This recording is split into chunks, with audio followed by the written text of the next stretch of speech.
Angela was starting to get scared. She only had 1 week until she had to move out, and she wasn't having any luck even getting an interview, let alone a job offer. She'd known it would be hard, but thought she'd get at least one call. She even listed a few temporary agencies and said she'd be willing to take anything they had.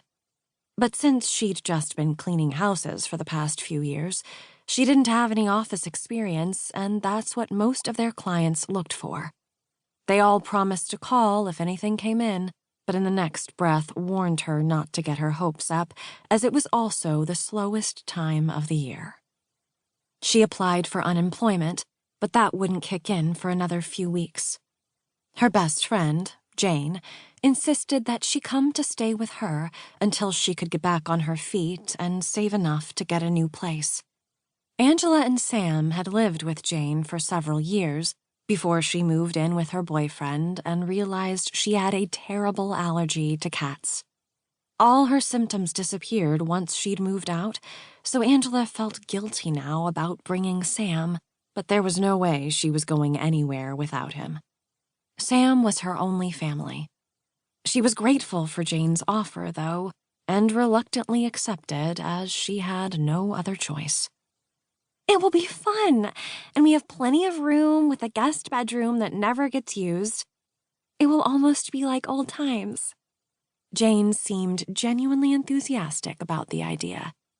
"I'll pay for the allergy meds," Angela insisted. "Don't be silly, I take them anyway. I'm allergic to more than cats. And I like Sam." So it was decided. To raise money, Angela had a huge moving sale over the weekend and sold everything that she could, including her bed, TV, and sofa, though she'd arranged for those items to be picked up on her move-out day. When she found a new place, she'd really be starting over, but she had no other choice. She couldn't afford to move everything and pay to have it stored.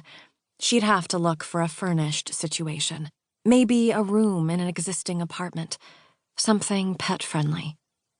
3 days before she was due to move in with Jane, Angela was sprawled on the sofa again with Sam behind her, peering down at her laptop while she applied for job after job. A knock on the door surprised and irritated her. She was comfy and didn't want to get up, and she figured it was someone knocking on the wrong door because she wasn't expecting anyone. A peek through the window showed it was Al, the mailman.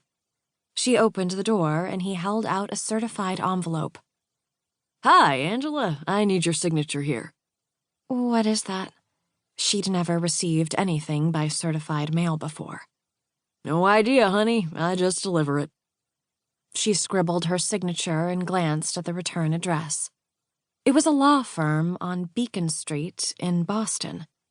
She didn't know anyone in Boston and had never even been to the East Coast. "Thanks, Al."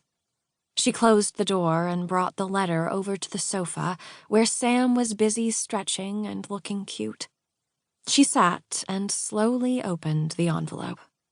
She had the sense that it was something important, or it wouldn't have come by certified mail, but she couldn't imagine what it could be. She slid out a thick, creamy sheet of letterhead, unfolded it, and read the letter 3 times and then once again, because it still didn't make sense. "Dear Angela, I am writing to inform you that your grandmother, Estelle Stark, has recently died, and you are the sole beneficiary for her estate, which includes her residence on Nantucket, her vehicle, and a local bank account. Should you wish to sell the home, Estelle had mentioned that it does need some repairs. There should be enough in the account to cover those repairs and other living expenses for several months. Please call me at your earliest convenience so I can arrange to send you the keys to the home and give you the banking details. Very truly yours, Warren Higgins, Esquire."